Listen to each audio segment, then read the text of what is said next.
getting views is super easy. Anyone can get views. You can get views. I'll exactly tell you how anyone can get 10,000 views right now. Build an actual loyal audience. That's the most difficult thing a creator can do, because stateless views mean nothing. You can get 10 million views on Instagram. If you do not gain any followers from it, it does not mean anything. If I want to sell my course, then just views would not be important. Views that are interested is important. Rajas and Sarthak are 20-year-old creators and now founders. Less than a year ago, they co-founded Renown Media. It's a content agency who has worked with global brands like Mercedes, Meta, Reebok, Super U, and Hyrox. In your own experience working with these different brands and founders, there ever a point where you say, this is too raw? I think people confuse being raw with being lazy, right? At the end of the day, in today's day and age where you're posting a piece of content, the amount of effort you'd have to put in to get anyone's attention has increased tremendously. Even if it is authentic content, it's packaged in a way that it is easily digestible. We went to our first international shoot this year, and it was honestly the most surreal moment ever. A shoot in Bangkok from India. I think most agencies fail within the first 3-4 months because they think very short term. With Sarthak and I, it was very clear from day one that we're not in it to make 10 lakh rupees in 1 year. We're in it to make a 10 CR, a 20 CR agency in the next 3 years. So let's talk about some of those key storytelling principles which you have learned along the journey. After analyzing like 100 plus MrBeast videos, because he is the fastest growing YouTube channel now. So if you look at any MrBeast video, the first 10 seconds is divided into 3 things. It's the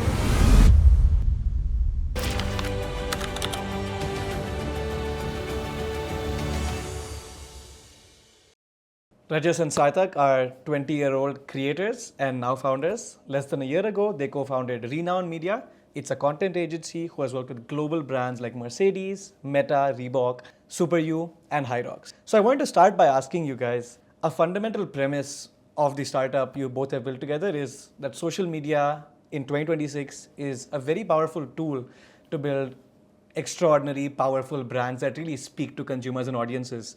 Can you just explain why you think so and why this is a good assumption to make in 2026? Yeah, so just starting off, I think it's not just about building powerful brands. There's always been some sort of a leverage to do that. I mean, if you go back very early on, it was like, it was those Holux or whatever just screaming out in public. Then there were radios, then there were ads on like whatever, on TV, on IPL, all of those things. The main thing, however, is that you getting that attention, the cost of doing so can become zero now. So essentially you wouldn't have to spend anything to get those customers if you do it well. Wherein right now, if you're posting any content, there's everyone on the social media who can watch that piece of content if it's good enough. That's number one, right? Number two is the asymmetric bet that content can give. So essentially, if you're making a piece of content, anyone in the world can watch it. For example, you post a clip of this podcast on Instagram and tag Nikhil Kamath. Nikhil Kamath can essentially see it and maybe invite you on his podcast someday. I don't know. So that's the kind of leverage that organic content gives, where otherwise if you wanted Nikhil Kamath's attention, it would almost be impossible, right? So that's the power of social media and especially organic content. Yeah, and earlier you like had to spend money to get a certain type of audience to view your like stuff. But in today's economy, you can like make a piece of content targeted towards an audience, and then you know that maybe someone from that community will watch and end up buying my product. And like there's this thing that brands don't understand, I think, is that in today's economy, you can post content for free. So anyone can pay like money to get their content to other audiences, but those who can like leverage the organic views, I think that's where you actually build connection, because they're watching the video because they want to watch, not because they're like it's showing up in the feed because someone paid for it. Let's talk about the implications of that, because I think that is so empowering and inspiring for a university student from the university room. They don't have a Harvard degree or they don't have like thousands of dollars to spend, but they can start building content and they can create a brand. Talk to me about what this means for young adults who want to become content creators or use content to build brands and companies. Yeah, like I can start a company tomorrow. Maybe with gaming mouse company I start tomorrow. I can start making content of it. And earlier I had to like make this product, and I had to like make sure that it's a good product. I get it out on Google ads and everything. But now, while I'm making the product, I can show the process and people will enjoy that. So it's like anyone sitting anywhere can just make content about whatever they're doing, and it can just work. So I'm starting a brand, I start off with content. Give an example here. So one of my friends is about to start an events company, right? So he came to me, he was mentioning how when all of his events get like 7 people, 8 people are coming. So one simple thing that he's about to start right now is that he's going to document his journey every single day, where he's trying to essentially build the world's biggest event company, and he's recording every single day of it. Where if he fails to upload where if he fails to upload on any day, he faces a challenge. Now in 50 days, as a viewer, as a potential customer, I know everything that the company is about, right? Where it's just so much more authentic for me to just go and buy it because I know the process behind it. Wherein right now, let's take the example of this headphone company called Boat. If I'm just buying a headphone from there, I'm not just buying a headphone, I'm actually buying Aman Gupta's story of how he started from nothing, left his job, and now built one of the biggest headphones brand, right? So it's that journey that organic content can show, especially for young adults, and not just for starting their own company, even if they want to get a job now. I mean, one of my good friends' sister actually wanted to intern at Humans of Bombay.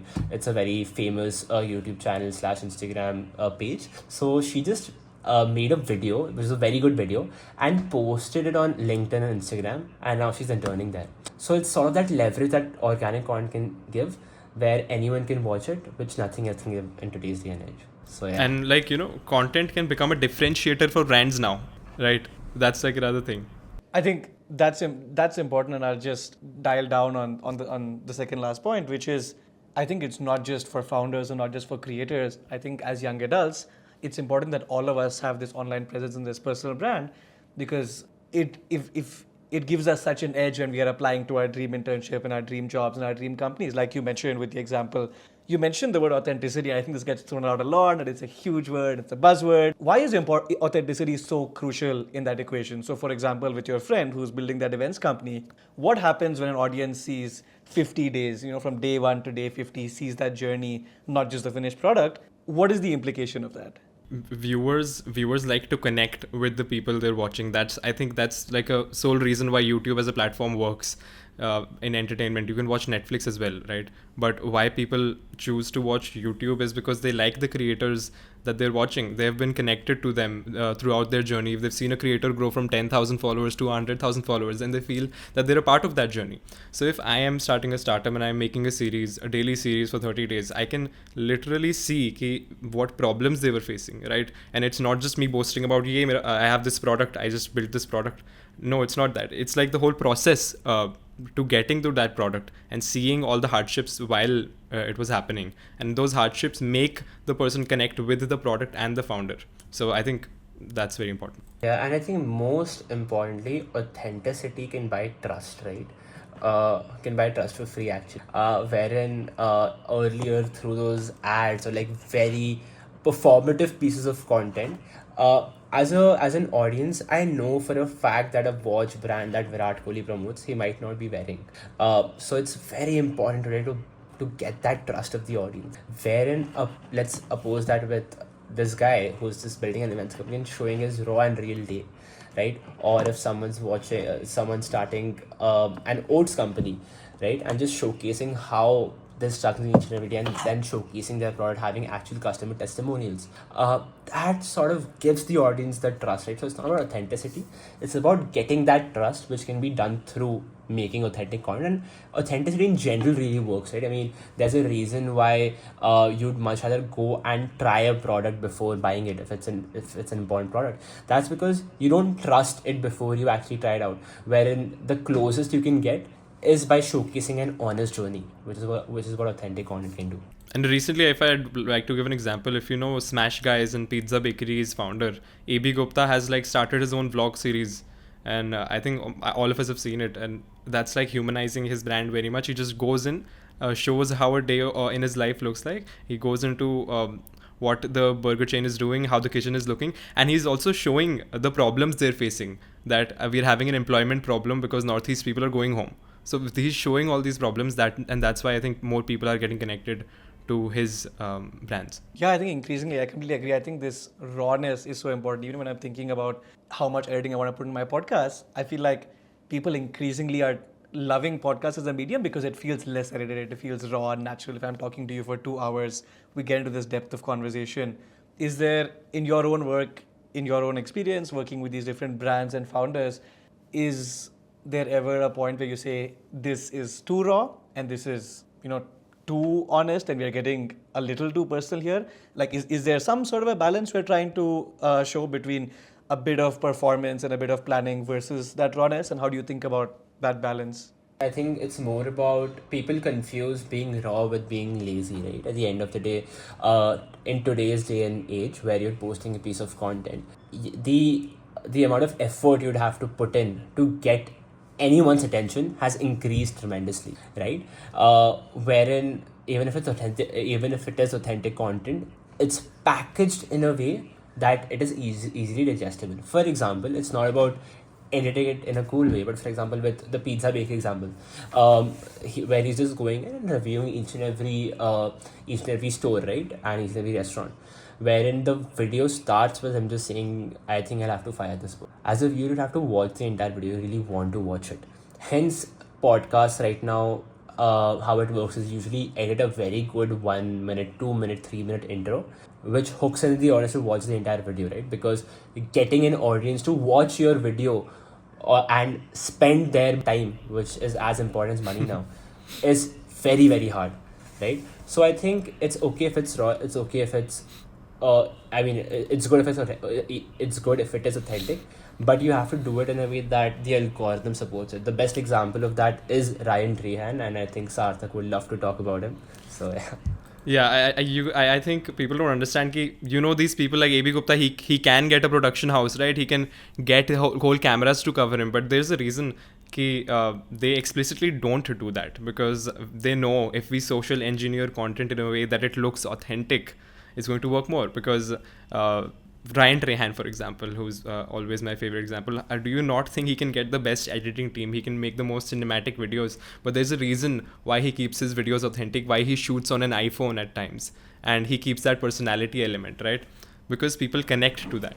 And it's all about connecting to the viewer, because if I'm connecting to a viewer, if I'm connecting to the creator, now if Ryan Trahan is selling something, then I'd want to buy his products because I do love him as a creator. I want to build a little on what you were just discussing, but I also want to bring in your personal stories, and because you both have years of experience with content and you have this whole journey and relation, and we'll dive into that. So I mean, starting off with Sarthak, I know you've been creating content for 5+ years. You have over 150K subscribers, 200 million impressions, like just some very impressive statistics. But tell me, behind the statistics, what has been your personal journey and relationship with content over the years, and what makes you so excited about just creating and building content? Yeah, so I think I started out content just as a kid trying to make it on YouTube, and I think one important thing when I started was I wasn't thinking of getting subscribers and getting views and getting money out of it, but it started just from passion of creating something that people like to enjoy.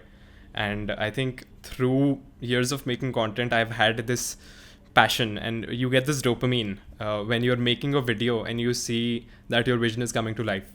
And I think for me, that was like the main motivating factor behind making content for me, because that one beat, that one background music that I'm so passionate about, that one small zoom in effect that added on to the video, I think those small elements were things that I learned along the way, and things that really motivated me and gave me this passion for creating content. And not just for me now, since I'm creating content for other people as well, I see that vision that we set at the starting, and then we see it come to life, and I think that's the best feeling that I can ever have.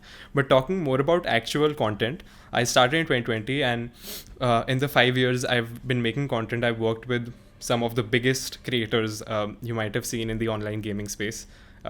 Like if you have heard about Dream, Tommy in it, and all these people. So similar people, when they were starting out, I was with them at the journey, and I think I got to see a lot of creators grow from 0 to a million to 10 million. And seeing that journey in like a very close-knit community and an environment was like, I got so many learnings out of it. And through that I got 150,000 subscribers. I had some like 10,000 followers on Twitter, like a lot of friends on Discord. And I think through like conversing with other YouTubers, other creators, that's how you actually learn about content. Because if you start off content as like one person in a room, it's very difficult. You don't get to see the insights. But if you start off creating content and you get friends that also create content, you have these 10 people that you create content with, not like with, but you converse about content every day. So in the 6 months that you start creating content, you'll have like 60 learnings. As if what if I started as one person, I would just have 60. So we can get onto some key learnings later on also, but I think that has been my journey. I've learned a lot along the way. I'll still say I've not mastered, of course, anything, but I have learned I've learned what works on YouTube, why people put certain thumbnails on the videos, why this title is working but this one is not, why people are watching throughout this video, why are people clicking on more videos of the same channel, what is session time, what is retention, what is click-through rate, what is average view duration, and all these things about YouTube I'm just kind of like obsessed about. And I can probably talk about this for like years, but I think that has been my journey in small, but we can cover like more technical aspects later on as well. Yeah, I'm sure we'll be diving into some of what you mentioned, but I'm glad you just threw the hooks. I also really love the point of enjoying the art and the craft itself, because I think the two key problems if you're doing it for this very external facing views like subscribers, one being the whole self-esteem and self-worth, getting connected to external factors which are sometimes sort of outside your control. I think this then gets into mental health issues. The second, more importantly, is it takes, I think people don't realize how much sheer effort and consistency and volume it takes to grow as a creator. And so if you're not enjoying the process of making each and every video, I think it's very hard to reach the point where you feel very satisfied with the outcome. I just wanted to follow up quickly before we get to Rajas's story. I love the point about having that community and having insights from different creators who are your friends or who are in your circle. So you're able to actually have these what I call borrowed learnings and not just do all the hard learnings yourself. If someone is listening and like none of their friends, family, no one is into content, no one has ever posted a video on YouTube, how can they start looking for such online communities or communities of creators, plug themselves in and start getting these borrowed learnings? See, for me it was kind of different, but I'll share how you can get onto these communities now. For me it was like you can say kind of lucky, because the people I started off with are now like some of the biggest creators in this space. Like there was a person I know who is the fastest growing channel to 1 million subscribers. I know the person who's the fastest growing channel to the first 10 million subscribers in my niche. So I had been lucky enough to start off with these people like very early on. But to find these groups, like in COVID, of course, there was unlimited time, so you could get on Discord, you can talk to people. But now I think it's become very difficult, because there is one aspect that comes in. Like if you talk about content, people like to gatekeep stuff. They like to have their own communities. This 10 people, we don't want to add more people in. But I think what's happening now is it's changing a bit, and it's like becoming more open for people to talk about content, because now everyone is making content and everyone wants these communities, and they want to be a part of them. So I think Instagram is the fastest way to get into these communities. If you're starting out content, find creators who are like very small, start talking to them. If they are in some communities, you'll be a part of them. I think starting off, finding small creators that you relate with, start talking to them, and we build connections throughout that journey. I think Rajas would know a bit more about also connecting with creators in the same space, getting like a lot of learnings. So Rajas, you can build on Sarthak's point, but also I'd love to hear your own journey and your own relationship with content. So I'll just quickly touch upon my journey, but I'd love to talk about other stuff more. Talking about me, I think the first video I ever made was as Sarthak said, I was like 8 or 9 years old, where at the start I used to make like it's an interesting story actually. So I was people in my society near my house used to call me dumb for not knowing maths. So what I just did was I used to watch these tips and tricks of maths, used to just copy them and then make videos on that. But it was just that I made 2 or 3 videos, and I remember that the word spread out, and there were just people who were like, oh, look at him, he's making content, that's so weird, whatever. And so I stopped. And that was my biggest fear, like, what people around you will think, which, by the way, I think most the people around you, most which I think most people who want to start making content think of as well. But then a couple of years later, I was like, why not just try again? And what I realized was, actually, when I started making content, most of the people around me were actually supportive. I mean, there are a few people who are not, but most of the people were actually supportive, and I was actually very surprised about that. Not talking about what people can do, I think it's two or three things, right? Firstly, to get that information right now, every single thing you would have to know to start making content, apart from, of course, trying it yourself, is available online. Just to talk about two people I watched a lot. One was this creator called Dan Mace. He has this video called Learn the Art of Filmmaking, which is like a 3-hour video, I believe, where, by the way, he's the person who makes content for people like Mr. Beast, Casey Neistat, all these people, which just teaches you everything about content. Apart from this, there's this creator called Caleb Ralston. He has a 6-hour masterclass on how to build a personal brand around content, where you learn every single thing. Apart from that, I think it's also super important, as Sarthak said, to have people around you who make content. I mean, for example, when I started, I remember Sarthak helping me with almost every single thing, and just getting those small pieces of advice also just really, really help. Apart from that, it's, I think, to be shameless as well. I remember when I started making content, I just made a small video around Avanti Nagral when I met her, and I just made the video and sent it to her to ask her if it's an okay video, right? And she liked the video so much that she was like, okay, I love this, let's work on some projects together. Where, in a way, I got her as a mentor. When we started this agency, there's a person called, his name is Divyam. He's like one of our biggest mentors, and we wouldn't be here without him. I remember we just asking, and we just going to him and asking to him for help. So and that's how it all started, where he saw that, okay, these guys are building something new, and then that led to so many things. So I think just be shameless, just try to gather as much information online, and people around you would not be as critical, or would not just tell you to, just go away, is what I've observed. So yeah, I think that's super, super important. Let's set aside all technical aspects of content creation, like video editing, lighting, mics, just starting with storytelling principles. I know you guys have had these amazing and interesting journeys. I'm sure you have learned a lot, like had all these insights and reflections and aha moments, some maybe made some mistakes along the way. What can you tell listeners about those key storytelling fundamentals and principles, especially because I think, connecting back to what you were saying in the beginning of the episode, now that it's so easy to make a video and put it on Instagram or put it on YouTube, there's going to be, and I think there already is, like such a mass, like just quantity of content out there, just a lot of junk, a lot of AI generated content as well now. And so I think your content really has to stand out, be unique, be human. It really has to be above the crowd in terms of effort and storytelling ability.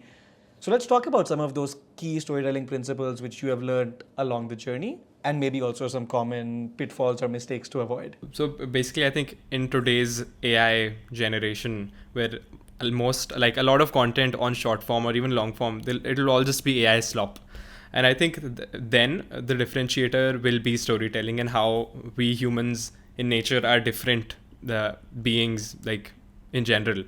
What would differentiate that AI slop with actual good content is the storytelling. So, but yeah, talking about storytelling, I think it's very critical to understand some storytelling, why some stories work on Instagram or YouTube and why some stories don't.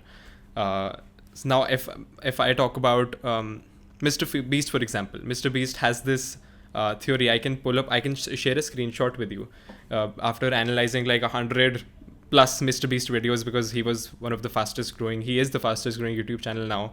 And since I've been in YouTube, it was all I used to do. I used to look at what Mr. Beast is doing, what is the first 30 seconds looking like, and what is the story element that is always happening. So if you look at any Mr. Beast video, it starts off there. The first 10 seconds is divided into three things. It's the hook, which is the intro. There's a hook, there's a premise, and there's a stakes. And these three things are very clear at the starting. And this thing I always noticed it was happening, and I'll share a screenshot with you as well. you can pull it up on screen, and I think it will be very beneficial for the viewers to know how big creators are differentiating just based on the first 30 seconds. But I think one more important thing, creators like Matthew Beam, when he was starting off, when he had 10,000 subscribers, I was looking at his channel and I knew this guy's going to get a lot of subscribers. So if you look at all these creators who have made it big, even on Instagram, I think for a story to land, and that's why also authenticity works. For a story to land, there has to be conflict. If there's no conflict, there's no story. And that's why authentic content also works. So if the video is getting from point A to B, then it can't just be getting from point A to B. It needs to be getting from point A to B. Oh no, I just fell in a hole and then I got out of the hole. And you have to drive this whole conflict, and then delivering on what we had said at the starting, and then again there's another conflict, and that's how we end up to the main place, right? So there's a hook, there could be like a conflicting thing that is happening. The viewers are thinking, oh no, what is he going to do if he's going to climb this mountain? Now his leg he got a leg injury just starting out, right? And creators create these conflicts to like engineer content in a way so it gets more retention and more traction.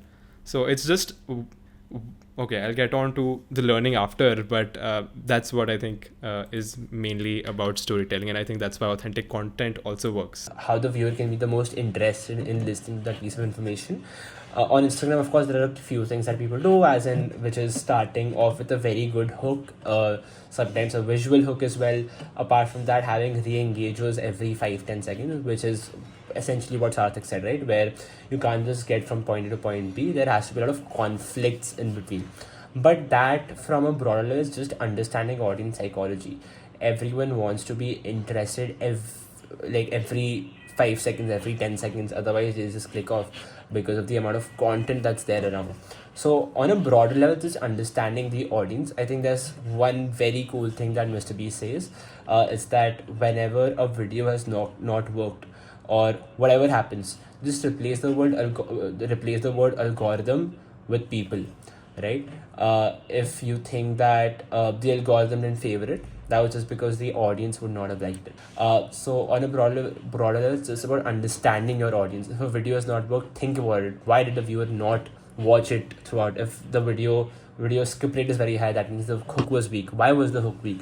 And just build upon that. I think that's super, super important. And I think I'm so glad we brought in like these different elements of hook and conflict, because I think it's such a wonderful mindset you can get into if you're thinking of getting into content creation storytelling, of beginning to analyze the content you consume. I think on a daily basis, we all are on Instagram, on TikTok, on YouTube, we're reading books, we're watching movies. And I think then when you're able to look through and find and say, hey, I love this reel, this is probably why, breaking it down, analyzing it, I think that's where you get those principles again. Let's talk about hooks. I think in my own journey, it took me way too long to realize the value and the power of these hooks. I think the 2-hour podcast could be beautiful, but if you've not got like this engaging and captivating 2-minute trailer before, no one's going to watch the whole conversation. So talk to me about what are the key ingredients of an exceptional hook, and you can feel free to bring in personal examples from your own work as well. Yeah, sure. So hooks are supremely important when it especially comes to Instagram. For YouTube, it's a bit different, and Sarthak can build upon that, where the thumbnail is also as important. But on Instagram, the hook is of course very important, but it's also important for the video to have re-engages. I'm just saying it out there because a lot of times people focus on hooks and then the rest of the video is just plain. That's not how it works. People also just confuse hooks with just saying something very cool at the start and that's it. Hooks, there are various kinds of hooks, right? But broadly, you can have a verbal hook and a visual hook. We usually try to do both. So I'll just give you a small example, right? We have this client, which is a university called Masters Union, where there's a student, and the assignment basically was that the founder of Reebok was coming to the college, and they really wanted to build something that was super, super, super, super interesting. So what we did was, why not have a student who will actually build a shoe from scratch and showcase that process and then give it to the founder.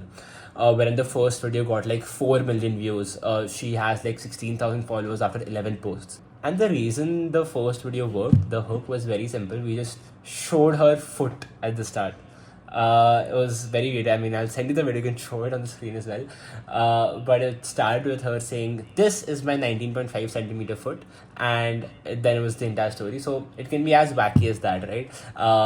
Where this worked for us. But of course, there are a lot of other examples as well.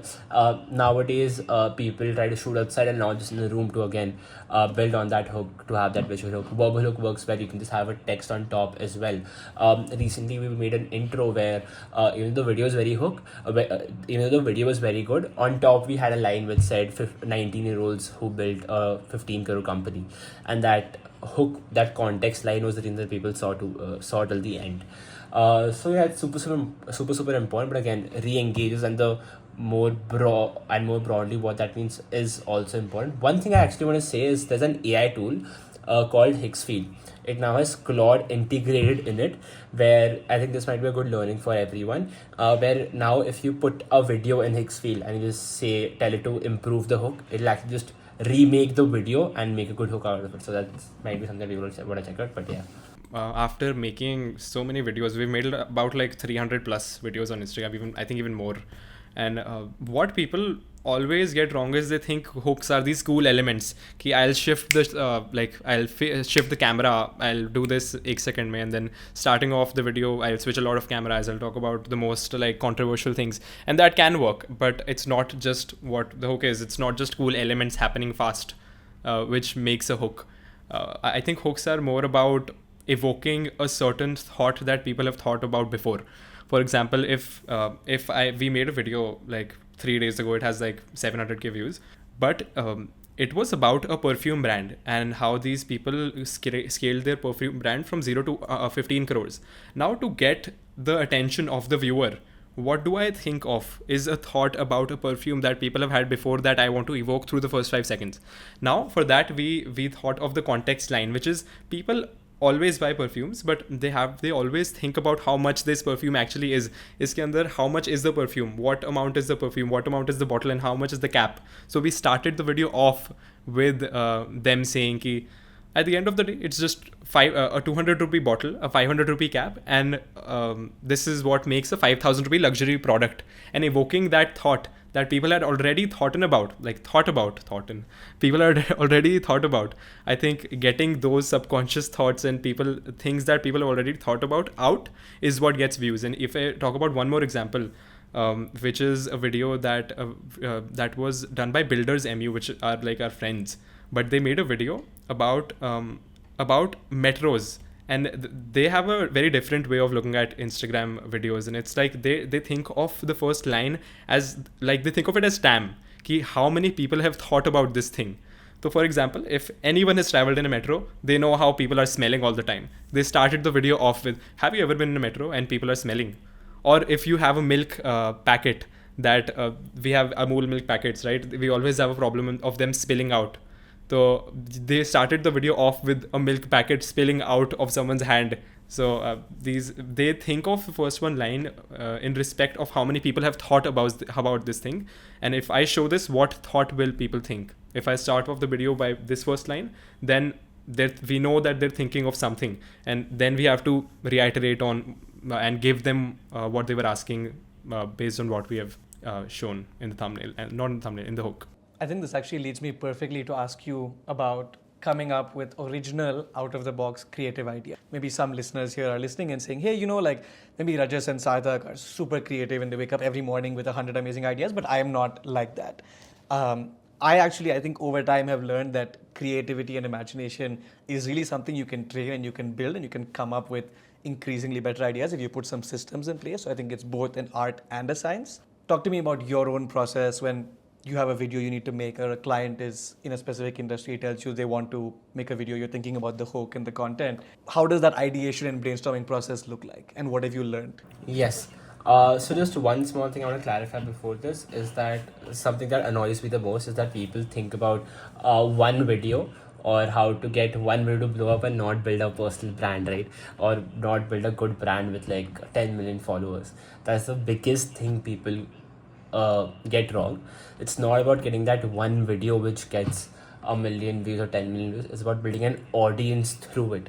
That's why there are so many random memes or like videos that gets like tens of millions of views, but there's no point of it. An example of that is that I have a friend who just posted an event video which got 57 million views, but he got 73 followers from it. That was because the video had nothing to do with him, right? Hence, it's so important to build something that people would want to care about you as well, where they'd want to follow you and see your entire journey. Now, talking about original ideas, that's actually super, super important. And one more thing. Yeah. Yes, I think thinking of creative ideas every day is very exhausting, even for us. So since we're not just making content for ourselves, we're making content for like 20 different people at once. So I think for us especially, it gets really difficult thinking about different ideas for different clients and always having that creativity, right? Because a lot of times you look at references. What's the easiest thing to do is you look at references in the same niche, and that's the fastest way to get more ideas that we know would work, because if it's worked for that person, then of course even if we do it a 50% good job of this, it will work for us. So two type of ideas there are. Either you think of a completely different idea out of the box, or you copy from a reference. Okay, you copy in your own way. But yes, I think even for us, it's like the most difficult thing, is because some days you wake up and you cannot think of creative ideas. But we've understood this thing very nicely. Ki, let's sit in one room, let's sit with our team in one room, and let's just brainstorm off each other's ideas. And I think that's been the biggest learning, because earlier we didn't used to ideate together, and I think that's what has changed the game recently for us. Anyone who wants to start a personal brand and they're super, super confused on what they should do, I think number one thing is research, right? For example, if you are trying to do something in finance, anyone who's watching, if they just watch and if they just look at the top 50 creators in that niche, list down their top 10 videos, they essentially have the top 500 videos in that niche that have worked. They can just look through that, understand what has worked, understand what has not worked, understand how can they do it differently, and then start from there and have all of those ideas, right? And it's also about taking an idea and an inspiration and realizing how that can be done differently. I'll give you an example. For example, there's a recent IP called Elevator Pitch, right? It's one of the biggest IPs this year, I believe. And the idea there was simple, right? Just to make you understand what the IP is, it's basically 60-second pitches where a student pitches to the founder of this college in 60 seconds, and if the founder likes it, they invest 1 lakh rupees. The idea there was simple. Everyone loves Shark Tank. Everyone wants to see if people will invest, but why make them wait 10 minutes for it? Imagine if in a minute they can understand if a pitch is good enough or not, and then they're investing. So it's about understanding that psychology. And number one thing to build a brand is to create IPs, create repeatable IPs, because that's how people will follow you. The video that we made for this client, where I mentioned we showed the feed and then that got 4 million views. The reason she also has 16k followers from it is because it was an episodic series, when this was episode 1 of 23, where I want to see how that will end. So it's super, super important to create IPs in whatever you do, is what I believe. Yes, and I think we'll touch upon what IPs are and why people get more followers from, like, 1 million views can get 10 followers, 1 million views can also get 10,000 followers. So we'll also cover up on why that is. But I think if we just finish up on this topic, creatively thinking is a thing. People have to accept the fact that they might not be the most creative people, right? Some people are just not creative inherently. They cannot think creatively as much as some other people can do. And comparing yourself to that person who's already at the top is a very unhealthy thing. What I think the easiest thing is just to get reference from creators you look up to. If you're starting a golf channel, then look at the top 10 golf channels. If you're because taking references from the biggest creators is like the easiest way to do it. But if you can add more creative elements to it, if you can be funny in the first 5 seconds, that can give the viewer like a taste of your personality, and then it will show them ki, yes, you are cool, I'll follow you. But yeah, I think thinking creatively is not always, you don't have to always do it. You can take references from other creators as well.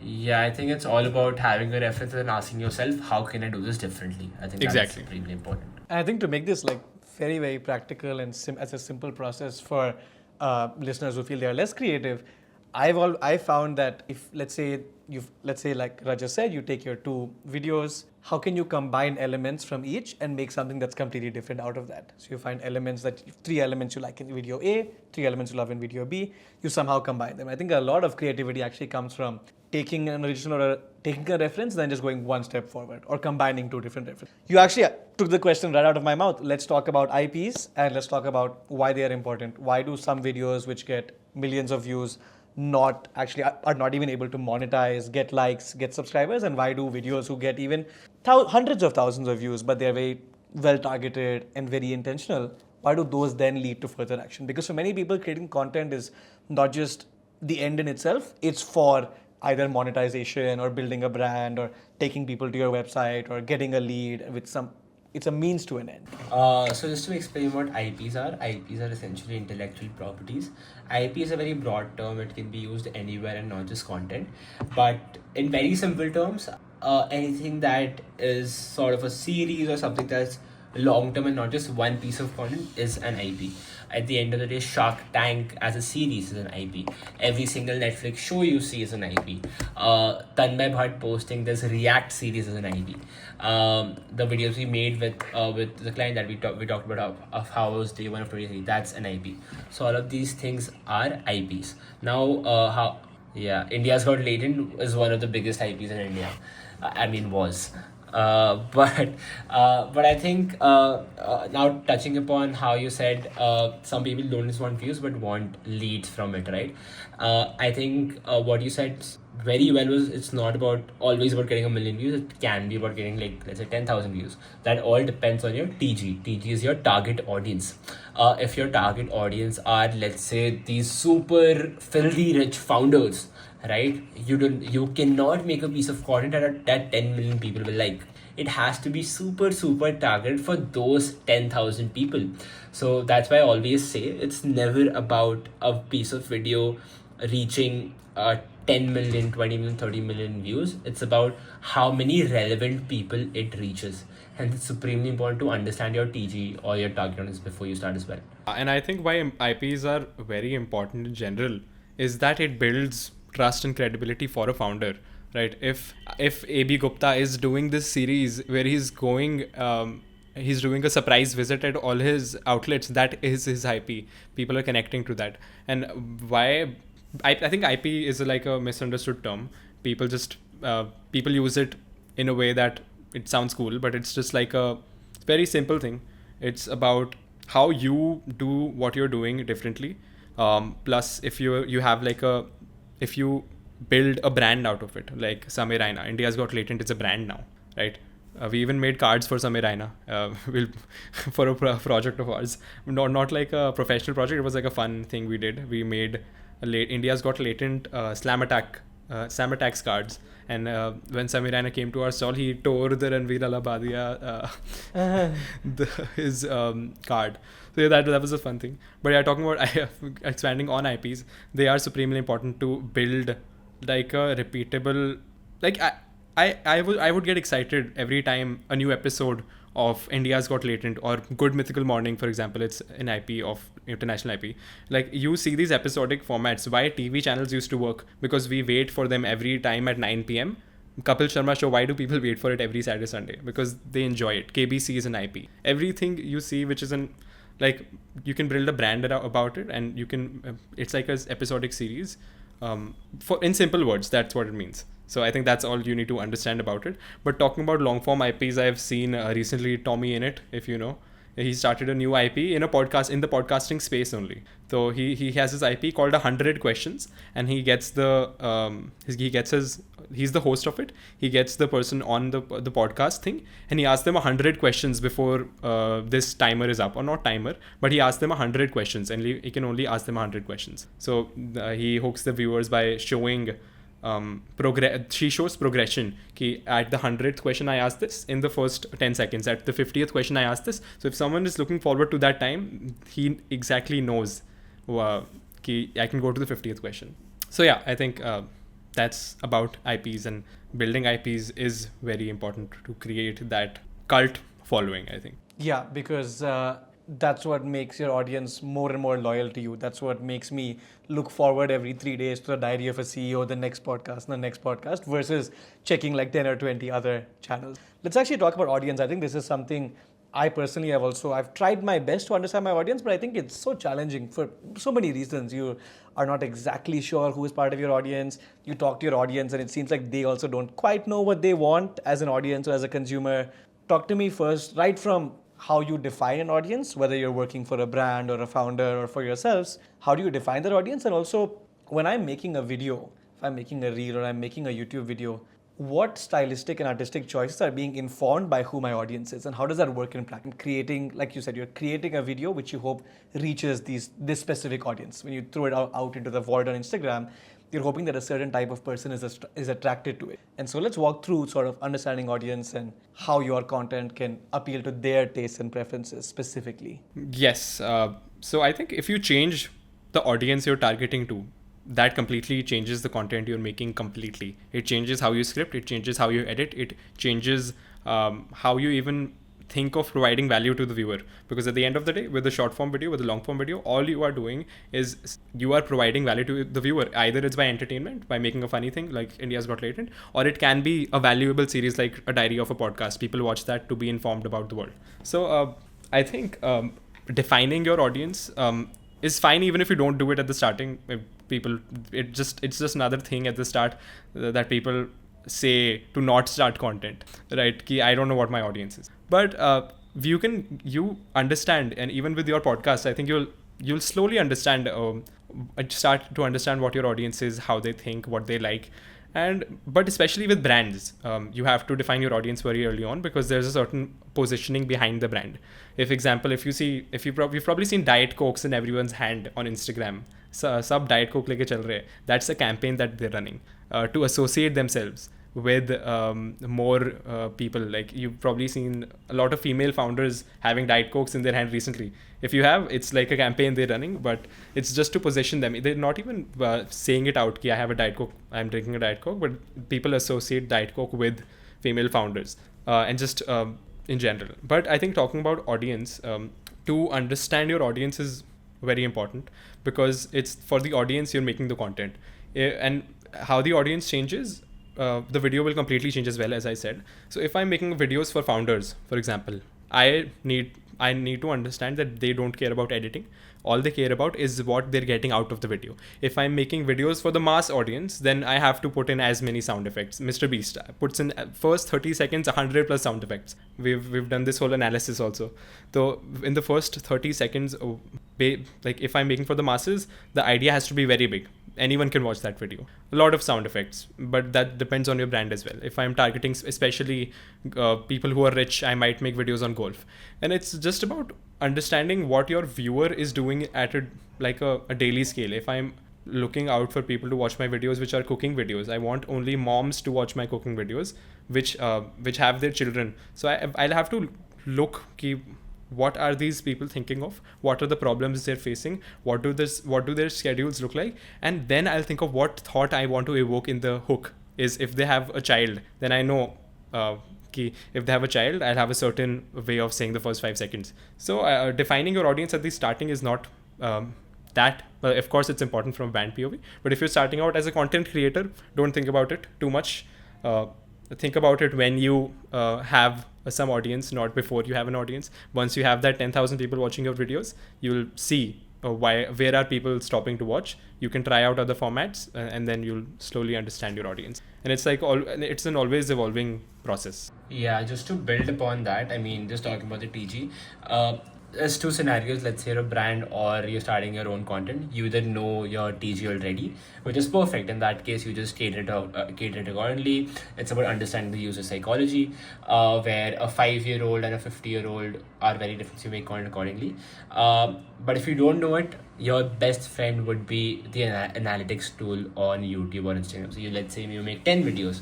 So Arya, with you, for example, once you've released like 10 podcasts, you'll understand that, okay, these are the people who are watching my podcast, and you tailor your content accordingly. You make some tweaks. If you're understanding, okay, if business owners or if 24-year-olds are watching my podcast, you'll maybe keep it a bit more towards the knowledge. If you see that, okay, 15-year-olds are watching my podcast, maybe you change it a bit and make it much more quick, whatever, right? Now talking about how to make content for your own TG, I'll just give a small example, right? I have a friend who makes AI automation for founders in the West. So again, his aim is not to reach a million people anywhere; it's to reach those core founders. So a series that I recommended to him, which is hopefully about to start, is very simple. He takes in a brand every time, and he makes a video about how using AI automations they can reduce their employees by 70%, for example. So let's say someone takes an Indian brand, for example, let's say they take Comet, and then they're just dissecting how using some AI tools or AI agents, their work can be automated. Now, a general viewer who's, let's say, living in India and just there for entertainment will not watch the video. However, the people who will watch the video will be the people who would potentially want to buy the product. But again, people confuse having low views with just catering to a specific person.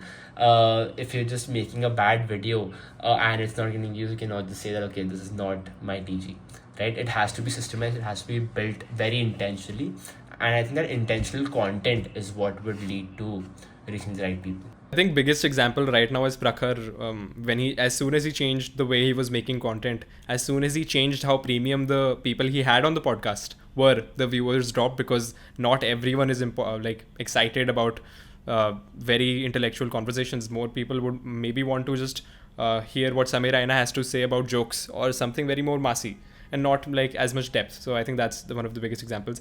And to understand how other creators think of audiences, I think there are two channels. Colin and Samir, you have to watch if you want to understand content. Creator Support, they're another channel they run, in which they get creators who are very big, by the way. They get even, they've gotten Kelly Wakasa, who has like 1 million subscribers. And they get those people on their podcast, and they try to see what problems they are facing. And by watching these things, you'll understand how even the biggest creators don't fully understand their audience. So it's fine if you are not understanding your audience as of now. So yeah, I think these two resources would be helpful for the audience. Creator Support, Colin and Samir. Sweat Equity is a podcast. There are like 100 different podcasts you can watch, but that's about it. If you want to read a book, there's a book by Daryl Eves called The YouTube Formula. He is the owner of Vid Summit, which is the biggest event that happens in the world, which has the biggest creators speaking on it. But yeah, it's a book that he wrote about how YouTube works. It's so interesting because a question I also ask myself when I watch the podcast is I wanted to cater and appeal to a certain type of person, but it's also not for a certain type of person. And so I think it was so impactful for me to write down who is my podcast not for, because then that allows me to also then eventually define who exactly is it for. And I think that's beautiful, which I think it's beautiful what you said, which is it takes off this pressure of I have to please everyone with my content and this has to appeal and engage to everyone. It actually, sometimes the more it appeals to a certain type of audience, the less it will appeal to another type. And those are all very like artistic choices based on your final intent. You mentioned something actually a few questions back, which I wanted to get back to and I think is so important. You mentioned we sit in a room together and we brainstorm and we think about ideas. I wanted to talk with you about collaboration and teamwork in this entire process. Even though I am the only host on this podcast, it's definitely done with this whole community and this whole support system of mentors and people who are giving me feedback and editors and guests, of course, as well, who I think are very much co-creating the content with me. And so regardless of whether the creator is working solo or working with a team, what in your experience has been the value of collaboration and putting two minds together to work on pieces of content? As I said, my journey was, I learned solely based on collaboration. There were 10 YouTubers in a group chat. We all learned together, right? So I think collaboration is, it's been one of the most important parts for driving my learning experience for what the social media platforms are now in today's age. Even with me and Rajas, we started Renown. And at the starting, we didn't used to sit every day, like for 2 hours. We didn't used to brainstorm a lot. But what we've realized is physically being there and sitting together changes a lot of how the ideation process will look. And it's just that finding these communities is difficult, and finding these places of collaboration is difficult unless you are like a college going student. Find the people, talk to more people. That's just like, it's fundamentally you just have to go out there and talk to as many people as possible, so you get as many people on board, even if it's for ideation of content, if it's for your own business, anything. Yeah, I think the biggest thing that sitting together helps is understanding again the audience POV much more, right? When you're just writing or when you're just ideating or the stuff yourself, you often get carried away by your own thoughts and your own biases. Whereas if you're sitting with someone and you're constantly checking and you're constantly thinking of more ideas, of course, number one, it helps with getting more ideas, building on others' thoughts as well, and it's number two, it helps with just getting as much feedback in real time as well, which builds upon the best video. So I think building content together makes a big difference. Of course, sometimes leads to a lot of disagreements as well, but over there the biggest thing is understanding that both of everyone's aim, I mean, sometimes not just two of us, but it's like 7-8 people sitting together, right? Over there it's understanding that everyone's aim right now is to make the best content possible, is to make the best video possible, is to make the best IP possible. So it's either a certain team convinces the other team, or it's one person convinces the rest of the people, or the other way around. So I think just having more people in the conversation just really helps as well. Because why do you think offices have spaces that they rent out that their employees can go into? They can just work online, but there is a reason why these big companies and why initially from the started offices have been offline. Only after COVID, I think a lot of people got to understand what work from home feels like.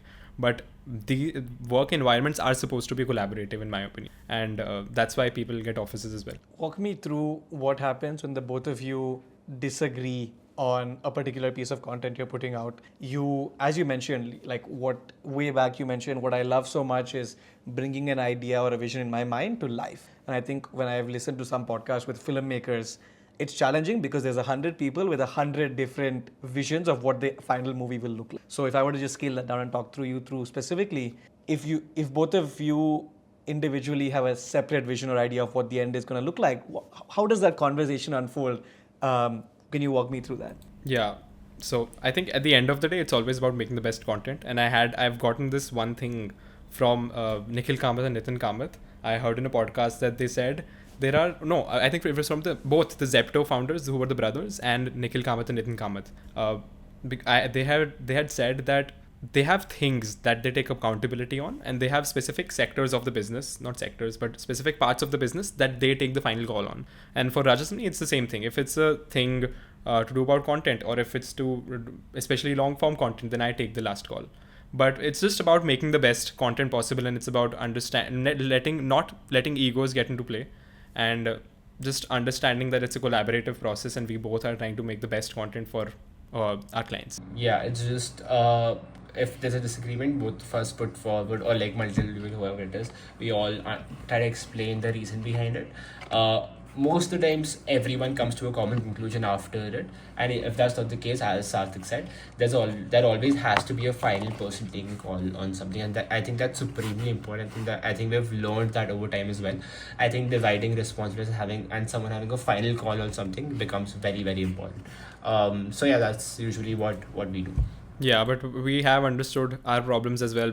I get fixated on content. If there's a thing I want in a particular way, then I get fixated on that, and it's kind of gets difficult to sway me off unless there's like very logical reasoning behind it. But yeah, it does happen. There are arguments, of course. That's how a business works.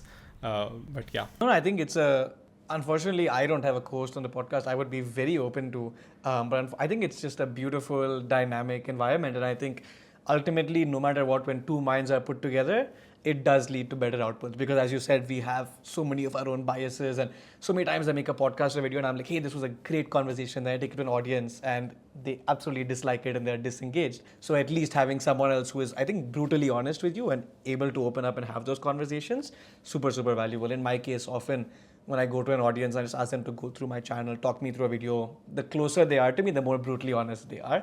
And that is like super valuable. Wanted to touch on with you data analytics. When I open, let's say I'm a young creator, I've put out 5, maybe 10 videos out there.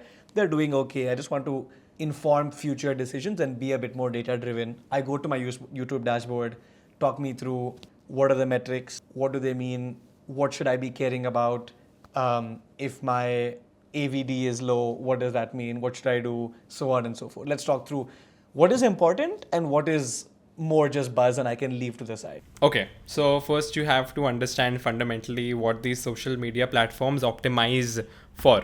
And it gets very difficult when you don't know these terms when you're starting out, and it's fine even if you don't know it. You learn along the way. So on YouTube, there is three metrics that YouTube prioritize videos for. First is the CTR, which is the click-through rate. Second is the average view duration, and at times it's also the session time, which people don't really talk about that much, but it's very important. I'll get to all three of these points. So firstly, talking about click-through rate. Click-through rate is the number of people who clicked on the video. I'll talk about YouTube first. Rajas can talk more about Instagram also. But if you talk about click-through rate first, what is click-through rate? If you go on your YouTube feed right now, you'll see 100 of videos, right? You'll see hundreds of videos on your feed. And all the you seeing a video is an impression. If you post your podcast, you'll get a certain amount of impressions and you'll get a certain amount of views. Now this difference between impressions and views, I got 10,000 impressions, but I have 1,000 views, means I have a 10% click-through rate. Click-through rate is basically the number of people who click on your videos based on how many impressions have went through. So it's like clicks upon impressions or impressions upon clicks, whatever the formula is. But yeah, how many people have seen your videos on their feed, plus they're comparing it to how many people have actually clicked on the video. Now, skip through rate and click through rate, skip rate on Instagram and CTR on YouTube are, I think, one of the most important things. And it's the most misunderstood concept of all time as well, because people think that CTR is only how good your thumbnail title looks, how crazy it is, how cool it looks. Even if you have the best thumbnails, you can have people not watching your videos because there's a thing, an aspect that comes in once you start making videos. What if the viewer didn't like my last video? Even if I have the best thumbnail and title, there can be people who don't click on the video because they just didn't like my last video. So having that quality up in your videos is very important, and that's why people misunderstand CTR and skip rate as well, because they don't understand that it's also about if they enjoyed your last video, right? It's people just think specifically if this video title would work. But even for channels we consult, even for brands we are working with, we always see what they had posted before, based on which we cater our other videos. And for YouTube, I think supremely important is the packaging, not just the thumbnail. For CTR, it's how the thumbnail and title interlink with each other. If we are saying we have made a 15 crore perfume brand at 21, then we cannot just say the same thing in the title. It has to be complementary, right? So we'll touch up on the very technical aspects, because each of these terms I can talk about for 30 minutes as well. But to sum it down to for it so that everyone understands it, it's that CTR is the number of people who click on your videos, which is very important. So first thing you have to optimize is the packaging of the video. Secondly is the average view duration, or people call it view through rate as well if they're working in ads and stuff. But average view duration is what percent of people are watching till the end of the video, or how much percent of the video are people watching. If your podcast is, let's say, 1 hour, or if a YouTube video is, let's say, 10 minutes ki ek YouTube video hai, and most of the people are dropping off around 50%. So just technically, one person watched my video, I have one view on my video, and that person watched till 5 minutes. That's my average view duration, 5 minutes, 50%. Now, if with the scale of people who watch your videos, you can exactly see the graphs at which they're dropping off, right? So the average view duration is essentially what percent of people are watching through your video, what percent of your video are people getting through at.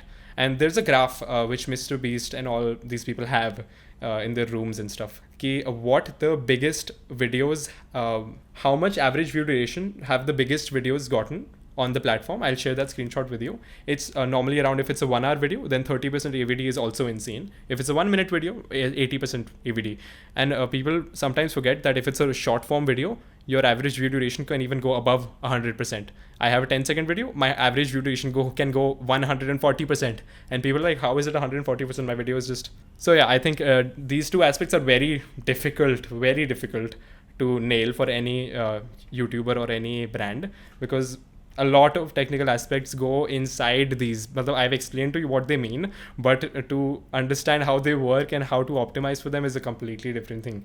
Average view duration is, I don't think even Mr. Beast has fully mastered it. Not even Ryan Trahan has fully mastered it, because it's based on every video, what story you're telling, how the video starts off. If I'm packaging a video saying 15 crore perfume brand, people are going into the video thinking that these 19-year-olds have built a 15 crore perfume brand. How have they done it? Now, if I know what question the viewers are asking when they click on a video, then I know what to make the video for the rest of the 10 minutes. What do I need to talk about? So for retention, there's a lot of things and a lot of ways you can improve your retention. But I think if you're starting off content, just try making the best videos possible. It's not very easy to nail retention starting off. Just make sure the pacing is good, the background music, which is supremely important, is good, and your story has a clear plot, a clear ending, a clear intro, and just like very easy for the viewers to understand. Third thing that I talk about is session time. I'll talk about it very briefly, but it's not a thing a lot of people speak about when they're speaking about YouTube. Session time is one of the metrics that people have forgotten now because it's been abused by a lot of YouTubers. If you know David Dobrik, he used to post 4-minute videos, 4-minute, 20-second videos for I think exactly. And these videos were short. People would think if it's not an 8-minute video, they're not making as much money. But since it was a 4-minute video, at the end of every video, there was an end screen which says watch another video. So YouTube doesn't care about how long they watch through one video, but for David Dobrik, it was session time that increased the way he went viral. It was basically YouTube cares more about how long do you keep viewers on their platform, because now they're competing with Netflix. You can watch Netflix or you can watch YouTube. So how long you keep the viewers on your platform is important. So with even if you post 3-minute videos, you have an end screen of that video. People watch more of it. Can be bingeable content. It can be 5-minute videos that are bingeable rather than a 20-minute video that no one watches. So it's also on session time that people don't really think about. And one of Daryl Eves talked about it in one of his videos, in which he was breaking down David Dobrik's content. And yeah, I can talk about this for a lot of time, but I think it's good to understand average view duration, click-through rate, and session time for YouTube especially. No, I think we got almost everything on Instagram. Just to say this very quick, the most important metric is again the amount of time people have seen the video for, and the skip rate. Skip rate essentially shows if you've seen past the 3-second mark, so that's supremely important. Apart from that, you can see the graph on Instagram. So if the graph is just dipping at the start, that means the hook was not good. If it is dropping after the 5-second mark, that means that the re-engager was not good enough or the story was not good enough. So yeah, these are small things, but overall I think it's all about again understanding the audience psychology and always think from a viewer point of view. That really matters. I think we've talked a lot about content, about thumbnails, titles, hooks, covered so much. Before we dive into the content agency part of it, I just wanted to ask, again, I'm sure you yourself have done so much work in content. I'm sure you've interacted with so many people in content at different stages. Do you have any hot takes? What are people getting wrong? What are the misconceptions which you just want to fully dismantle right here and now in the episode? I'll dismantle one very harshly. I'll say getting views is super easy. Anyone can get views. You can get views. A person sitting in his room on an iPad can get views. Getting views is very easy on social media platforms because we know what these platforms optimize for, because anyone can okay, I'll exactly tell you how anyone can get 10,000 views right now. It's not the best way to do it, but I'll just to show you how easy it's to get views. I'll just tell you. So if there's a controversy going on, if Samir Raina just went to jail, I talk about Samir Raina going to jail, 100% I'll get views. Getting views on a platform that optimizes for just attention, it's very easy. Talk about the latest controversies. That's why news channels and that's why these controversy-led channels are the fastest ones to grow. I can start a channel today. I talk about 5 controversies and I have an audience because I'm getting views not from my face. I'm getting it from someone else's who is already famous, and that's the fastest way to grow initially. But to contradict that, getting views is easy, but to build an actual loyal audience, that's the most difficult thing a creator can do, because stateless views mean nothing. You can get 10 million views on Instagram if you do not gain any followers from it. It does not mean anything. And if that was your only plan, to get views on a platform so you could show it as a case study, then that's a different thing. But if you want to optimize based on what your ask is, if I want to sell my course, then just views would not be important. Views that are interested is important. So a lot of just wanted to say that getting views is easy, but building a loyal audience is different. As we talked about IPs, that's how big creators actually scale. They get interactive audiences to which if they in the future have any product to sell, they'll actually buy it. I think the biggest misconception people have is that they think they need to spend a lot of money to make good content. It's that they need big proper setups to make good content. That's completely false, right? I have a couple of examples for this. In the Indian context, there's this creator called Purvi, right? All she does is make daily vlogs. It's super authentic, super natural, and that's the reason that it has worked. She's now sits at like 156K followers. Another example is actually a good friend. His name is Ritik Gupta. He is at some 300K 400K followers in like 2 months. Where if you see his videos, it's so bad quality. It's from his phone, which is not even clean, right? But it's all about the value that he's giving. Which is why when brands come to us where they have an X budget and they want these big sets, they want these very cool lighting, all that stuff, expecting to get organic views, it's really the stuff of the past. Natural, more organic stuff will sell a lot more. For example, I mean, we're in different cities now, but doing a podcast sitting in the middle of a park or next to a tea stall in India would get 10x more views, especially with the clips, the short form clips, compared to sitting in the studio and making a podcast. So yeah, I think that's a thing different in that scenario as well. Do not lean towards more cool, more trendy, more expensive setup. It's all about making it more natural. I think that's how the landscape is going to change. That's a good idea, actually. I'll let you know if I end up doing this podcast in a park vibes, and I'll credit it to you. Super interesting. I think we've talked so much about content. Let's talk about the content agency side. Maybe not everyone listening wants to. Maybe they have a skill for content, but maybe they don't necessarily want to put their entire life on social media or on YouTube. Maybe they don't want to be full-time content creators themselves. But I think there is a way to monetize this extremely valuable skill set of storytelling and also technical side as well. You started this content agency, Renown Media, less than a year ago. Walk me through the first few weeks, the first few months. What did you do to end up getting those first few clients, that first sale, and then eventually we'll transition to the growth you've had over time. But what were those initial days like? I think Rajas, firstly, let's cover what an agency is. I'll address the first part first, where you asked about if anyone has this skill and wants to start a content agency, what they can do. So I think a very big problem in the current landscape is that everyone around is starting an agency. Right? Agency has become sort of this buzzword where anyone, a random 15-year-old, 16-year-old, everyone's trying to start an agency because there's not a lot of capital requirement in it. But I think especially for a content agency and especially for organic content agency, it's supremely important to first develop that skill of content. With us, for example, because Sarthak knew content in depth, where he's made content for 5 years, has made those mistakes, is why you're able to start this agency, right? Now, talking more about the business side of things, how to get your first client. I think now it's not as hard as people think. If you have the skill, I want to give an open eye to anyone who's trying to build an agency, like an organic content agency, where if you make 50 videos like that, you will get 5 very good high-paying clients. Where you just want to, let's say, make content for founders, right? Start an IP right now.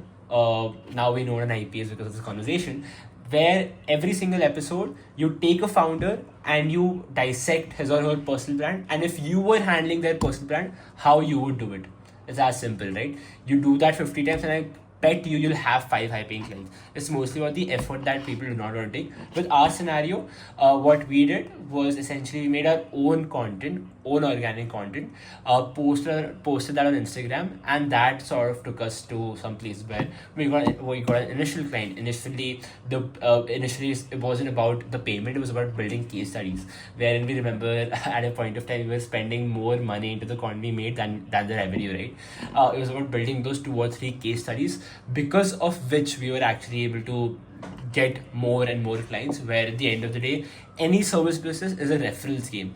You make one good case study for a particular client, they'll have 5 friends watching, and that sort of trend continues. The other thing where we got super lucky was actually having one of the best mentors. His name is Divya. I'll mention him in every conversation we ever get into. But essentially, he was this person who was running a content agency for like a bunch of years and then stopped to move on and do other things. Where where he just connected to the right people, all of those things. But that was again because we had the skill set, right? But I think number one, develop that skill. And number two, be shameless. Ask as many people as you can and get the guidance. And number three is put your content out there, put yourself out there, do cold emails. In cold emails, also, one very bad thing people do is that they just have a random cold email. Send a work sample. If you're emailing a founder and just making a 30-second video about them, of course he or she will get on a call with you. They'd love to know what's happening. So just that effort that really counts. It's because of this that we're now able to work with and collaborate with clients like Mercedes, Reebok, High Rocks, and all these clients, right? And it's also important to understand who you're starting it with. If you're doing it alone, then you have to be shameless enough to. It's difficult doing it alone because when you don't have anyone else being shameless with you, then it's very difficult. Even in us both, me and Rajas, it was very difficult for me initially because I'm kind of like an ambivert, and it takes me time to open up to people. And I wasn't like him. He just goes out and hi bro, could we make content for you? I am not like that, but it's to have that balance and find those people who you think would help drive the best results. Yeah, I mean, I remember Sarthak and I having this conversation where both of us agreed how we wouldn't have started anything of our own if it wasn't for, if it wasn't for each other. Where I'm like super grateful for him in my life so that we can make such good content, right? And scale an agency. So it's supremely important for the people you do it with. Sometimes people choose to do it alone. In that case, it's your employees or your editors, all that stuff. But people you do it with is so important as well. Talk to me about this mindset, which is so important, this, as you call it, this shameless mindset. I think it's the hindrance for people even making their first video in the first place. As I said, my first podcast, if I look at it today, I really cringe and I say, oh, what was he doing? But I was shameless enough to make that first, second, third, to the point where now I look at my videos and I'm a lot more confident, a lot more happy with the outcome. But it's a learning curve. No amount of borrowed learnings, I think, will take you to actually doing the step itself. What's going on in your mind before you shamelessly approach someone and just ask them, hey bro, like, do you want to make content together? Are you not? How are you dealing with that fear, that doubt that is kind of coming into play? I think Go on. I just wanted to mention, I think initially the thought was evoked in our minds of this, like the first 20 seconds or the only 20 seconds of courage. There's a shark, you might know, he's been on Shark Tank and he's one of our mentors, Pratham Mittal. He was, I think, the first one to evoke, at least in me, to be shameless, because I would not go up to people and ask them initially. Rajas would. He's been shameless since the beginning, but I think that was a very good mentor that we have and we had initially as well. I just love it when people are shameless. It's my favorite thing, and that's simply because what's the most that can happen, right? I strongly believe in this very cliched quote, which is you miss 100% of the shots you don't take. I think when we just try to go out there and be shameless, it's of course always within someone's boundaries, right? You never overstep them, but it's also about asking yourself what's the most that can happen. The worst case is that they'll say no. The other thing is that people confuse. It's about being shameless creatively, I believe. I mean, I'll just give you an example of how we actually got connected to Pratham Mittal, right? He's a shark now, he's a big name. But we wanted some time of him, right? We want to talk to him, we wanted to understand, we wanted him to potentially connect us to a few people. What we did very simply was make a video about it and post it on our page about how he actually cracked organic marketing for his brand, right? And that sort of reached him, and he's the one who asked, he's the one who told us to catch up. So it's also about being shameless creatively, I believe. But yeah, I think our mentor, they also keep saying this about how being shameless is the best thing that can happen to you. But yeah, it's always asking yourself what's the most that can happen. Very much building on that, talk me through how you move from that first client where you are putting in more money into the editing of the video than you are earning, to now working with these international global brands, Mercedes, Reebok, traveling internationally, doing these shoots. For me, it's 0 to 1. So walk me through the distance you covered there from 0 to 1. Yeah, we went to our first international shoot this year, and it was honestly the most surreal moment ever. We were like on the way to the airport, it was hitting us. We are actually going for a shoot in Bangkok from India, being the age that we are, and that's when it kind of hit us. we started this 8-9 months ago, and now we're here. But to get to this journey wasn't very easy. We had a lot of roadblocks, and we still have a long way to go. I don't think we're even like 10% of where we want to be right now, even with quality, even with even with making more content for more people, which I'm very passionate about. So yeah, I think we'll get on to how difficult it has been as well. But talking about that 0 to 1 Rajas, I'd love for you to also expand on it. Yeah, no, I think as Sarthak said, the 0 to 1 was not the easiest thing. There were roadblocks that kept coming, right? At first, it was getting your first client. After that, it was how to actually have referrals that build onto other clients. It was then having a different set of clients. Then it was how to hire the right person, the right team, all of that stuff. But I think it's super important to have that aim, right? I think most agencies fail within the first 3-4 months because they think very short term. With Sarthak and I, it was very clear from day one that we're not in it to make 10 lakh rupees in 1 year. We're in it to make a 10 cr, a 20 cr agency in the next 3 years. That's why as of now also we don't take a single penny out of the bank for ourselves, and we invest everything right back into the content that we're making, or into shoots or into hiring more people. Because again, we're not the people, if you're making, let's say, a building, we're not the ones who will be making the building. We're always the people who will be happy 5 years, 3 years later looking at the building and the impact that has created. So I think having that mindset from day one, that you're not in it for a couple of weeks or months, but you're in it for a couple of years, is supremely important. That really helps. Learned that committing to a thing is the only way that you get to the place you want. If I stopped making content my first year, I wouldn't have gotten to any place that I am. If because I stayed till the second year, that the third year, I remember there have been days in which I gained 20,000 subscribers in one day, right? And I wouldn't have reached that point if I hadn't continued to do it.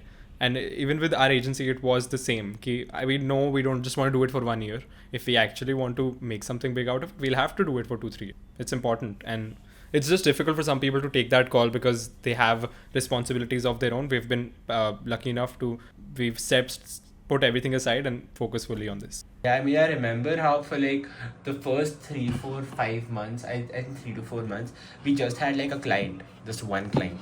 And we were so demotivated at the point of time, but then okay, we kept reminding ourselves. And then in the next like 15-20 days, we had like 3 more clients. Where our revenue of course jumped tremendously as well. Then because of that work, in the next 2 months we again got like 3 to 4 clients.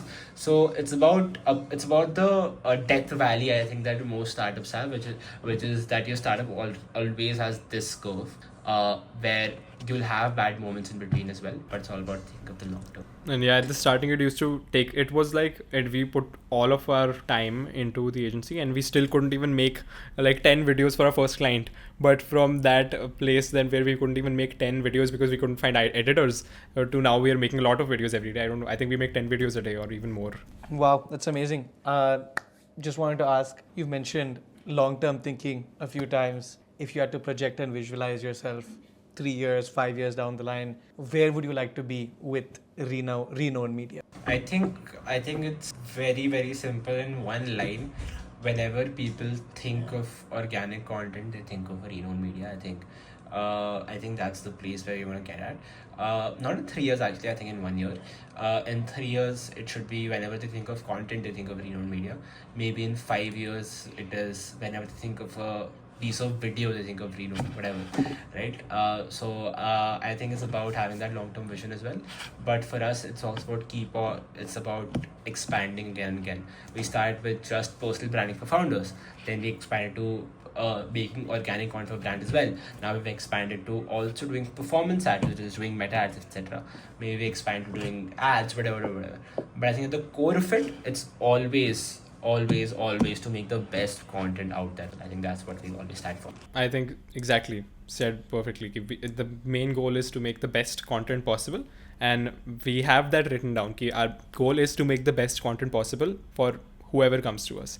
And if we wrote that down, we have steps in place. If we want to make the best content, we are learning every single day. We are putting time towards learning about content, because it's like a evolving thing.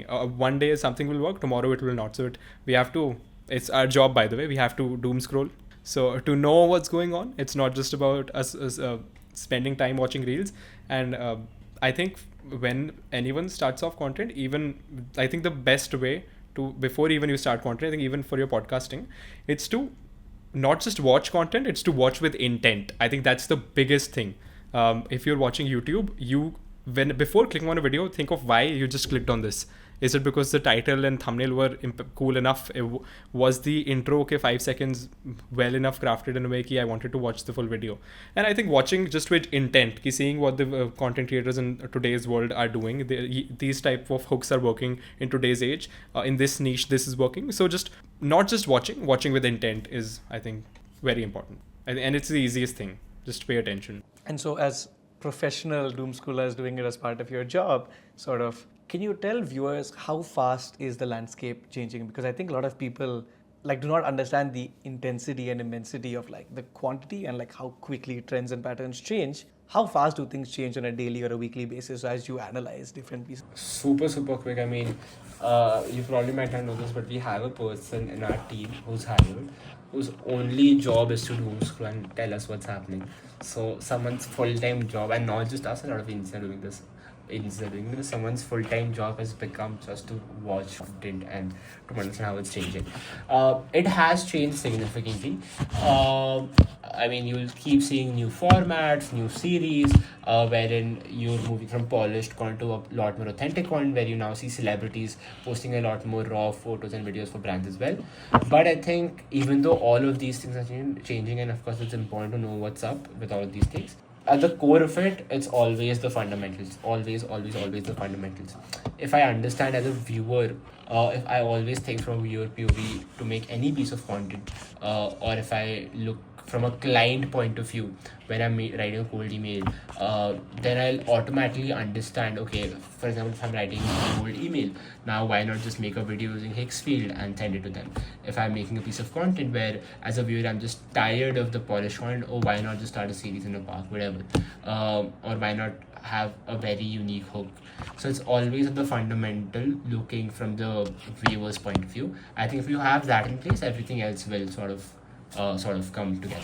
Yeah, and content is ever evolving. Every single day there's a new thing that happens. If you just rewind to 1 year back, you'd see Snapchat. Snapchat had like a budget of $1 million for every day, an everyday budget of $1 million to pay out. And people made a lot of money on Snapchat doing that. So a year ago, TikTok, like some years ago in COVID, TikTok was a thing on India. So it's about understanding as a whole. This is going to not very philosophical, where to understand where humans and our world is going, and based on that you kind of understand people are, with AI coming in, there's a lot of AI content, and Instagram even I think have said on every AI video there will be a mark now. This is made by AI. That's why in every YouTube video, when you're posting it, it asks if the content is altered and is there something used in the video that has made someone say that they're not supposed to say. So with that coming in, I think in the near future, the change would be we'd know what content is made by AI, and I think that would if I'm scrolling on Instagram, I see, oh, this one has the dot which says it's made by AI, I just skip it. So it depends on what people are looking for. And we've seen how content even for Mr. Beast, if you observe how his content has changed, he went from making just fast-paced videos, then he hired Mac, who is like the main editor for Airac. After that, when he hired him, then more videos are story-led now. So understanding how Mr. Beast himself, the biggest creator on YouTube, understood that it's not just about fast cuts and fast-paced videos, it's also more about storytelling and how authenticity plays into it. So understanding what the top, just if you want to know where content is heading, just try to analyze the biggest creators in the field, and you'll see by the changes they are making what is going to change. Talk to me about to what extent AI is impacting your workflow, and how are you making decisions about what work to automate with AI and what to actually keep very human because the tools are just not good enough yet, or maybe you will always keep that human because that is important to what you do. So yeah, I wouldn't call us like AI experts. We do work with a lot of we work with some very advanced AI folks who know a lot about AI. So we also keep on asking them how we can get AI in our own workflow as well. But of course, not being too much from a tech background, we still have understood how AI in our workflow has changed, maybe ideating, scripting, Even thumbnails for YouTube has been like a lot of what you see on YouTube, almost every thumbnail is now being made by AI. And it's just to understand to what extent this will take over to more workflows. Like agents now are a thing. We can literally replicate ourselves. But it's just giving them that trust. Ki, will this be as good of an output if I were to make it? So Yeah, and just talking about how we use AI and how AI has impacted our agency and content in general. First, talking about content in general, I think it just made the amount of effort you need much lower to start with. For example, for a lot of our clients now, we have made AI avatars, right? Where all you need is to just sit in a place, record yourself for 30-40 minutes, and now you have an AI avatar of you, where you do not need a very high produced setup. Apart from that, of course, having Claude, having ChatGPT, all these things can be super helpful. Apart from that, there's this AI called Little Bird that we recently started using, where essentially it just lives inside your desktop or Mac or whatever, and just monitors everything and just becomes a version of you. So of course it helps, but it's very important to understand that at no point, at least in our industry, will AI, in my opinion, take away any jobs. It'll be a very good add-on. It'll help us do thousands of things instead of hundreds of things in even lesser amount of time. But is it a replacement for any human being? For us, not as of now. From your observation of these first-time agency founders, what are common and key mistakes that you see them making, and maybe it breaks your heart? Maybe they just don't have the experience. They have maybe learned it the hard way, but maybe the audience doesn't have to. So can you just share some of those observations? see, we are first-time agency founders ourselves. By the way, it's just that we have been making content since a long time. We already had the skill set developed, so we could do it at the scale we have and the time we have given to it. But I think talking about mistakes, I think Rajas, let's get on to a lot of mistakes we have made, and yeah. Yeah, I think we've also realized this after a long time, which we've learned, which I think new time agency founders can avoid. I think the biggest thing is agency founders right from the start look at something as very transactional, where if they're getting, let's say, 1 lakh rupees for a month, they need to take 50,000 of those out. But at the start, you cannot do that. It always has to be delivering the goal you stood out for, over delivering. That's super important. You always have to make the best content possible. Of course, in the future, does that mean that you won't take on a client that's not paying you as much to be able to make that content? Sure, but at no point can you make a piece of content just to make a profit, because every video would be a compound effect, right? Every video is a representation of your agency, which is why when we started out, we were actually spending on more money on just the editing bit of things, not just the shooting, all of those things, than we were actually earning. And because of those pieces of content, we actually landed a client that paid us 10x more for the same piece of video. So it always compounds. Number one thing is always to make the best content out there, even if that means that you have to spend more money. Second thing that I think I'd just like to add on to number one while you think. Go on. It's also it's not, of course, the only way to do it. We are a bit obsessive about content ourselves, so you can make a profit out of it as well if you are thinking of scale. Because agencies exist at every price point. You can get an agency for 20,000, 50,000, 1 lakh, 2 lakh, 10 lakh, 20 lakh, 1 crore, and it's just to know what your expertise is. If you know you can make the best content in the next 5 years, then aim for the highest point possible. If you know that there are so many people that exist, they know so much more about me than content, then you can even stick to the volume game. Maybe we have not done it, so of course we don't have a lot of experience with the volume game. Keep putting out, and a lot of retainers at low cost could work. It's just about managing all that operations. It must be very difficult. But whatever the goal is, when you're starting out, if you want to make and if you want to become an agency where you're able to charge 10 lakh rupees for a piece of video, every video that you make has to speak that, right? If it's the volume game, then you have to ensure the volume is coming out. So that's super important. And number two is that the first 5 people that decide to work with you will decide your fate. I mean, there have been such good editors that we've had, thumbnail designers we've had, script writers we've had, where at the start, if they wouldn't have worked the way they have, we would not have been anywhere, right? So it's always also having the right people that you work with internally as well. So I think those two things are super important. We still face this problem. The team problem is an ongoing problem for every business in India, I think. Just hiring and getting it's like we forget how important hiring more people is. And I think for a lot of our founders we are working with, the main goal for them is solve hiring for them through this. So they look aspirational enough for people to want to work under them. So it's just a very big issue in our industry, I think, as well, that we face as well, having as much talent as we wish we had, so we could scale faster. Last question before the fast fire I think we've already touched on so many mindsets and mental models of yours, right? From shamelessness to long-term thinking. If you both had to add on one final mindset or mental model which you think has served you very, very well and you think would benefit the audience, regardless of whether they want to become content creators or employees or founders or start a content agency, what's a mindset that has been important in your journey which you think more young people should work on building and training that mind? I think it's just not just about agencies. It's about anything you do in life. A lot of things that which are important are first principles thinking. Firstly, then it's like putting yourself in the other person's shoes. If we are talking from a client POV, then we have to go inside their shoes and think what does this mean? What does this 5-minute delay or this 5-day delay of a video mean for them? And it's very important to step inside the other person's shoe, which for me was very difficult at the start as well. And I think it is necessary in anything you do in life, even if it's a relationship, if it's anything, you have to put yourself in the other person's shoe and think first principle. Yeah, one thing is to, when you're starting, just stop looking at the clock, I think. I mean, this talking from Sarthak's view, for example, today, till yesterday night, till 6 a.m., he was strategizing for a video that's supposed to go out tomorrow. After he woke up, he was finalizing a script and crafting another strategy for a YouTube page. After this podcast, he's actually going to go and we're actually going to sit for another piece of video that we're about to get out.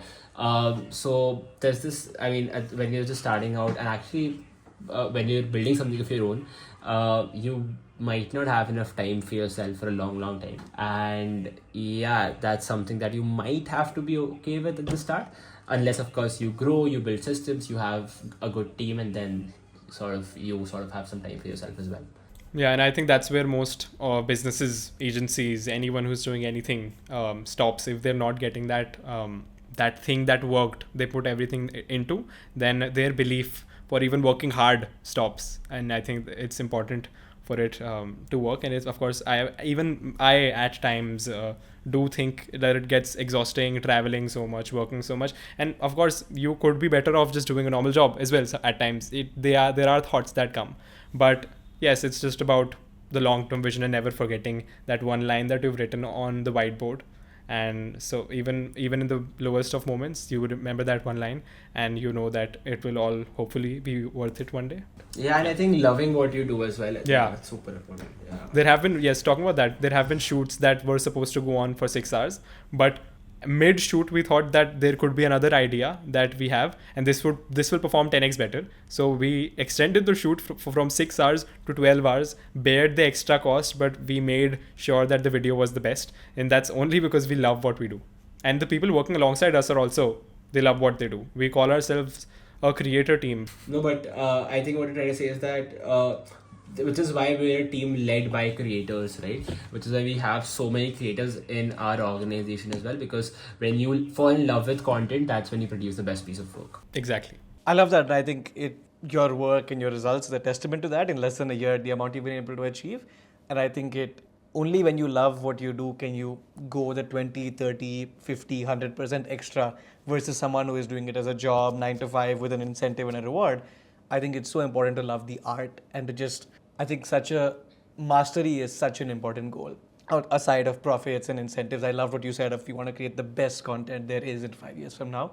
And when you chase that talent, then success and fame and everything else, I think, comes as a byproduct. So I love that. First one, what's one storytelling tip that can take anyone's content to the next level? Just think from the audience's point of view. Map out emotions for each line you're saying. Who is your favorite creator and one sentence why? Ryan Trahan, because I love his personality. because I wish I could make the same content that he is. Done my part, because I think the amount of niches he's trained and the kind of content he's made is just insane. What's one thing you do to avoid burnout and exhaustion as a busy and stressed founder? It's inevitable. You can't avoid it, just think of the end result. Lastly, I think this is an interesting one. According to you, what's the most undervalued social media platform? X. I'd I think always say YouTube, actually. I'd always say YouTube because I love YouTube and I'm a bit biased, but YouTube. No, I think it is YouTube, because people have forgotten the power of YouTube, of how it can build an organic audience. But yeah. I think once brands understand that Instagram as a platform is like a short-term connection, they'll remember that YouTube is where the most connection is built. Awesome. I think it's been an excellent episode. I personally have learned so much more. I got some ideas for my podcast. I think we've talked a lot about content, also content agency and the monetization side of it. Final closing thoughts you want to leave the audience? Okay, my closing thoughts would be find something that you're passionate about, because once you pursue something that you're actually passionate and you love, it changes how you think of happiness as a concept in life. For me, I think a closing thought would be sometimes to just wait. A lot of times, I mean, especially for me, maybe it's just a lesson that I've learned, is that don't be demotivated if it doesn't work out for a few months or even a year. Just wait and keep improving, and I think good things will come about. So yeah. If an audience member really loved this conversation, wants to learn more, wants to connect with you, wants to be updated on your progress, where can they go? Where should they find you? I think they can follow us on Instagram and actually follow our LinkedIn. I think we keep sharing some of our progress and most importantly some of our learnings there. But apart from this, Arya, we should do this whole thing where in the description maybe we should share a couple of resources that helped us, which I think we should share with the audience. Yeah, I think follow us on Instagram if you want to hear more about our journey, LinkedIn, and I'm starting an X soon as well, so maybe that. Rajas Sarthak, thank you for your time. I think it was an excellent episode. I hope viewers got value from it. But I know I certainly did. Yeah, thank you. Enjoyed the conversation. Thank you so much. It was great looking back. It was great looking back and rewinding our whole journey, understanding how it went and what all has led us here. It's been great. Great conversation. Thank you. If you have watched this episode until now, thank you so much for trusting me with your time and attention. I hope this episode added value, insight, and practical guidance which you can implement starting today. I started this as a podcast which I wish I had as a high schooler, a university student, to tackle these big and scary concepts of adulting, career, life choices. It's for all those young people out there who are midway up and happily unsatisfied on their own journeys of growth, learning, and transformation. 3 small requests. Number 1, please subscribe to this channel. Number 2, please be active in the comments, share feedback, ideas, and any guest profiles you would like to see on the podcast. And number 3, share this episode with at least one friend who needs to hear this conversation. Stay tuned, you've got this.